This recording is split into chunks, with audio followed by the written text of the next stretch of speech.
Assalamualaikum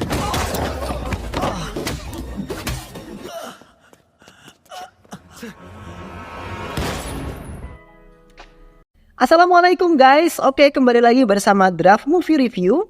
Piye kabar Re? Terima kasih buat para penonton setia Draft Movie dimanapun kalian berada. Semoga kalian semua selalu sehat ya. Kali ini Draft Movie sudah merangkum sebuah film yang berjudul Cavallari. Bagaimana keseruan filmnya? Gak perlu basa-basi lagi, langsung aja ini dia alur ceritanya.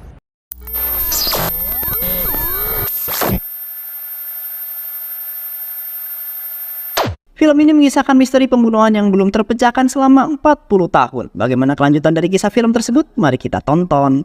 Tokoh-tokoh dalam film Cavallari ialah diantaranya ada Sam. Sam merupakan seorang polisi yang berbudi pekerti dan memiliki rasa keingintahuan yang sangat tinggi. Kemudian ada Kumar. Kumar ialah seorang jurnalis atau seorang reporter di salah satu stasiun televisi.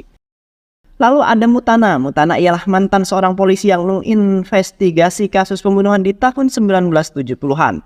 Syam adalah seorang polisi yang senang menyelesaikan sebuah kasus perkara. Pada suatu ketika, ada 3 tengkorak manusia yang tengah ditemukan di proyek pembangunan jalan, tepatnya di bawah jembatan. Polisi dan tim forensik datang dan langsung melakukan olah tempat kejadian perkara. Namun mereka menganggap kasus ini tidak penting sehingga mereka menutup kasus penemuan tengkorak tersebut.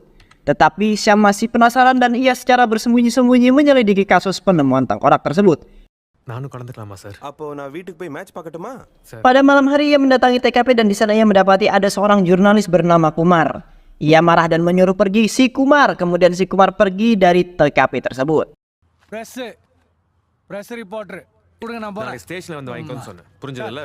Beberapa hari kemudian ia melihat Kumar yang sedang dipukul dan dipatahkan jari tangannya oleh 2 orang rentenir. Kemudian 2 orang rentenir tersebut pergi meninggalkan Kumar. Melihat kejadian itu ia merasa kasihan dan akhirnya mereka mengobrol. Lalu Kumar mengatakan, "Pak, hutang saya banyak. Saya harus mencari topik berita yang bagus supaya saya bisa mendapatkan uang. Saya tertarik dengan kasus tengkorak ini." Melihat wajah Kumar, ia merasa curiga bahwa Kumar menyembunyikan sesuatu. Pada akhirnya mereka membuat kesepakatan untuk saling bekerja sama dalam memecahkan kasus tersebut. Karena malam itu si Kumar mabuk kepayang, lalu si Kumar diantar pulang ke rumah oleh Syam.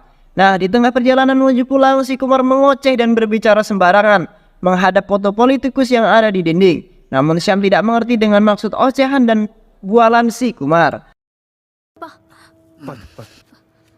Lalu keesokan harinya ia pergi mendatangi dokter forensik. Si dokter mengatakan si korban berjumlah 3 orang dan dilihat dari tulangnya patah. Ini bukan kematian biasa. Lalu ada mobil mainan yang ditemukan bersama tulang ini. Mereka sudah dikubur selama 40 tahun. Ia yakin bahwa ini adalah pembunuhan.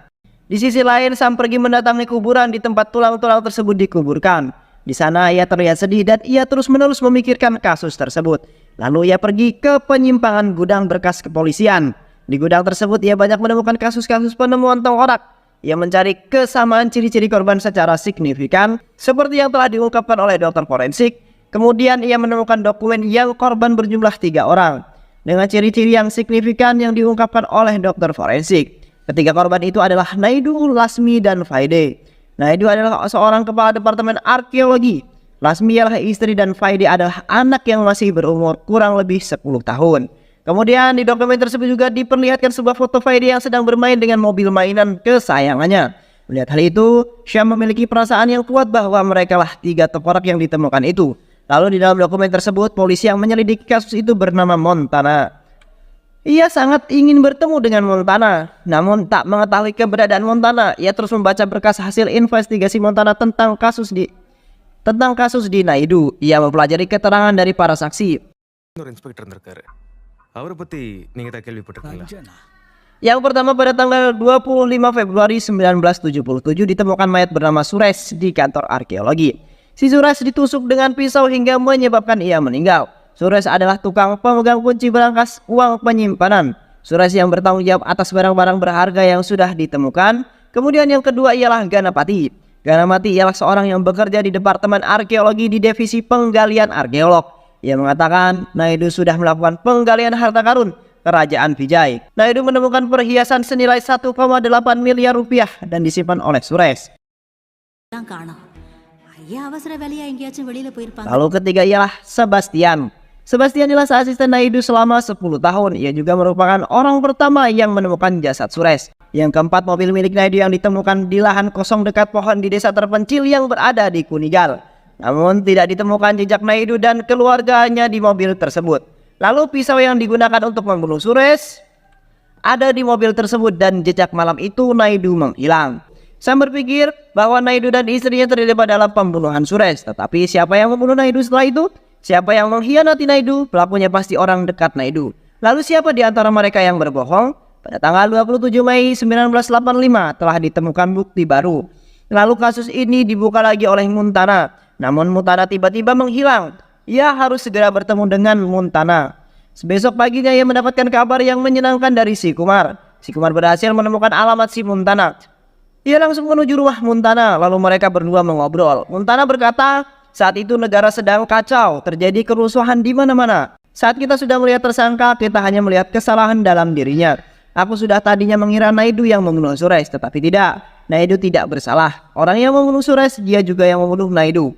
Lalu Syam bertanya, Pak, bukti baru apa lagi yang Bapak temukan yang membuat Bapak akhirnya membuka kasus ini kembali? Muntana menjawab, pada tanggal 27 Mei 1985, aku menggeledah rumah Naidu. Lalu aku menemukan surat bernoda darah. Aku tidak tahu itu tulisan tangan siapa. Setelah 8 tahun menghilang, aku menemukan tulisan yang sama persis di kasus lain dan ternyata adalah tulisan dokter. Dengan demikian, noda darah yang ada di jas Naidu malam itu bukan karena Naidu habis membunuh Suresh, melainkan ia telah menyelamatkan nyawa orang di jalan. Lalu Naidu membawa orang tersebut ke rumah sakit dan ia membantu administrasinya. Kemudian malam itu istri dan anaknya dibunuh di rumahnya. Malamnya Naidu pulang dengan jas yang berdarah tersebut dan dilihat oleh satpam. Lalu Naidu cepat-cepat mengganti baju dan menjatuhkan surat itu di dalam kamarnya. Setelah itu Naidu dibunuh. Penyelidikan berhenti di sana karena aku tidak mempunyai petunjuk lagi. Kasus ini sudah berumur 40 tahun. Mungkin pelakunya sudah mati atau masih hidup. Aku tidak tahu siapa pelakunya. Tanggal 27 Mei, saat aku menemukan bukti baru surat itu, aku seharusnya menjemput istriku dan anakku yang sedang menonton film di bioskop. Namun tidak kulakukan, aku justru menemui dokter untuk mencari tahu hal ini. Istri dan anakku tewas dalam kecelakaan. Karena obsesiku pada kasus ini, aku kehilangan keluargaku. Sejak itu aku berhenti menjadi polisi. Kemudian Sam pergi ke rumah Kumar, namun Kumar menghilang karena menghindari rentenir. Ia bertemu dengan anaknya Kumar. Anaknya Kumar mengatakan ayah menemui Maduri karena ayah merasa Maduri ada hubungan dengan kasus Naidu. Lalu Sam kemudian bertemu dengan Maduri. Di rumahnya Maduri, ia tidak sengaja melihat foto Maduri yang memakai kalung perhiasan dari harta karun kerajaan Vijay. Lalu Maduri mengatakan 2 hari yang lalu Kumar menghubungiku. Ia ingin mewawancaraiku, namun aku belum memberi waktu. Malam harinya Kumar menelpon atasannya yang di stasiun televisi. Kumar mengatakan bahwa Maduri telah meninggal dunia. Atasannya itu senang karena berita kematian Maduri ini langsung menayangkan berita tersebut dan membuat heboh seluruh masyarakat. Sam yang mendengar berita ini kaget karena malam itu Syam dari rumah Maduri. Setelah itu 2 orang rentenir mengejar Kumar dan memukulinya. Si Kumar dilarikan ke rumah sakit dan belum sadarkan diri. Sam terus menyelidiki kasus tersebut. Lalu pada saat Syam melihat berkas kasus Naidu, ia melihat ada foto kalung harta karun yang dipakai oleh Maduri. Dengan demikian, ini semua ada kaitannya antara kasus Naidu dan Maduri. Ia langsung menyusul Muntana dan menyelinap masuk ke rumah Maduri. Tiba-tiba ada pembunuh bayaran yang menyelinap masuk ke sana. Lalu pembunuh bayaran itu kabur menggunakan mobil. Lalu Syam mengikutinya sampai di mana mobil tersebut berhenti.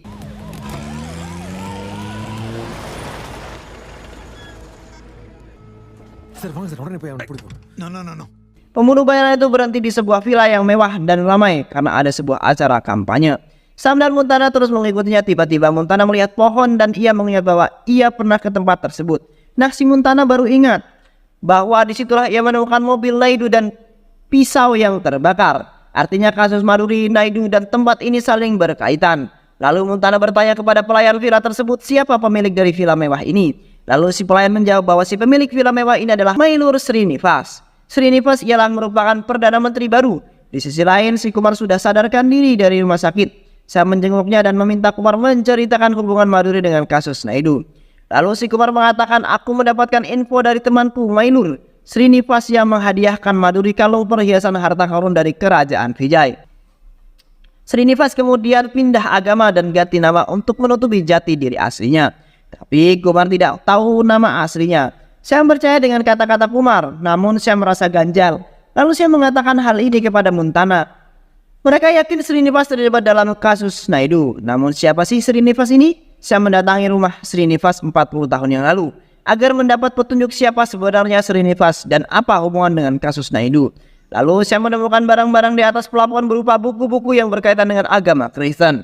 Nah, dalam kasus Naidu ada dua orang yang beragama Kristen, Sebastian asistennya dan Fernandes supirnya. Syam menceritakan penemuan buku-buku itu kepada Montana. Lalu Montana langsung mendatangi acara kemenangan Srinivas dan ternyata Mailur Srinivas adalah Fernandes yang dahulu supir Naidu. Srinivas terlihat panik, ia takut ini semua akan terbongkar. Lalu Srinivas menyuruh pembunuh bayaran untuk menangkap Montana. Dan si Montana langsung menelpon Syam dan mengatakan Srinivas adalah Fernandes. Kau harus melindungi Kumar. Kumar sedang dalam bahaya. Lalu Syam langsung membawa Kumar ke tempat yang aman. Lalu pembunuh bayaran itu menangkap Montana.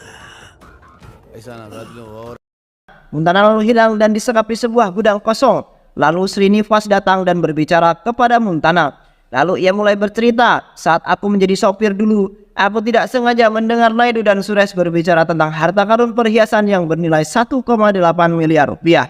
Sejak itu aku berencana merampok dan aku menggunakan Bablu untuk menjalankan aksiku. Bablu ialah pemuda baik yang menyayangi Faide. Aku memberi obat tidur kepada Bablu dan menyuruhnya untuk mencampurkan ke dalam makanan keluarga Naidu. Nah, si Bablu ini tidak mengetahui bahwa yang aku berikan itu adalah racun. Malam itu Naidu dan Suresh sudah selesai melakukan rapat. Naidu pulang sendiri, kemudian aku membunuh Suresh di kantor arkeologi. Aku juga merampok semua perhiasan itu. Malam hari istri dan anaknya itu makan makanan yang sudah aku campur dengan racun. Beberapa menit kemudian si Naidu datang dengan jas yang penuh darah. Naidu juga aku racuni makanannya.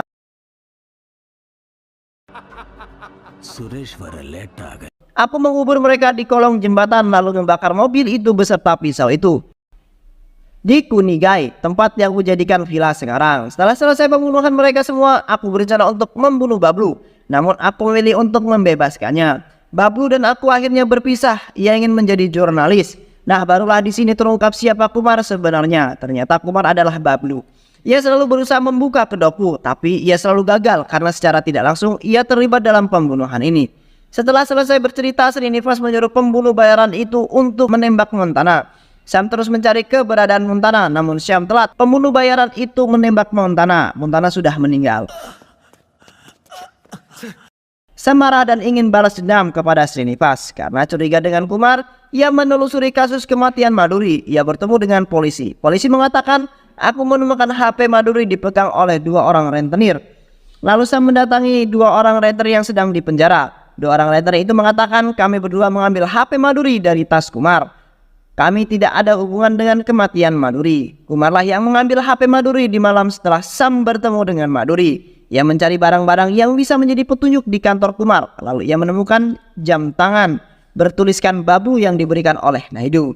Nah, dari situlah ia tahu bahwa Kumar adalah pemuda polos yang diberikan obat oleh Fernandes untuk meracuni keluarga Naidu.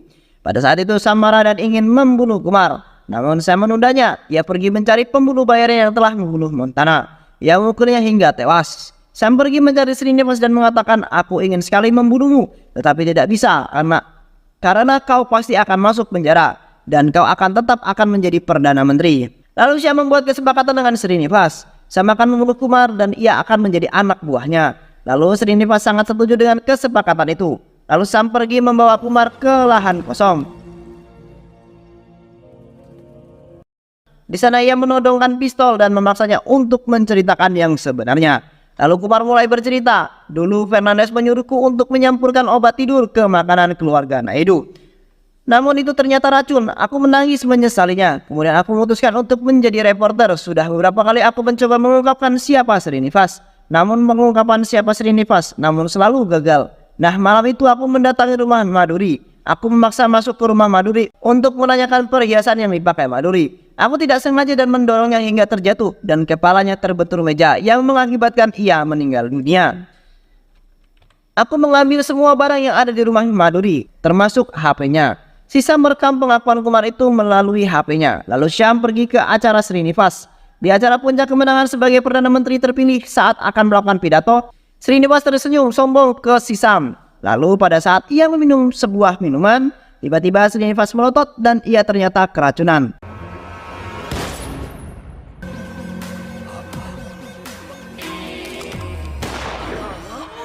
Dan akhirnya Srinivas meninggal dengan sangat tragis.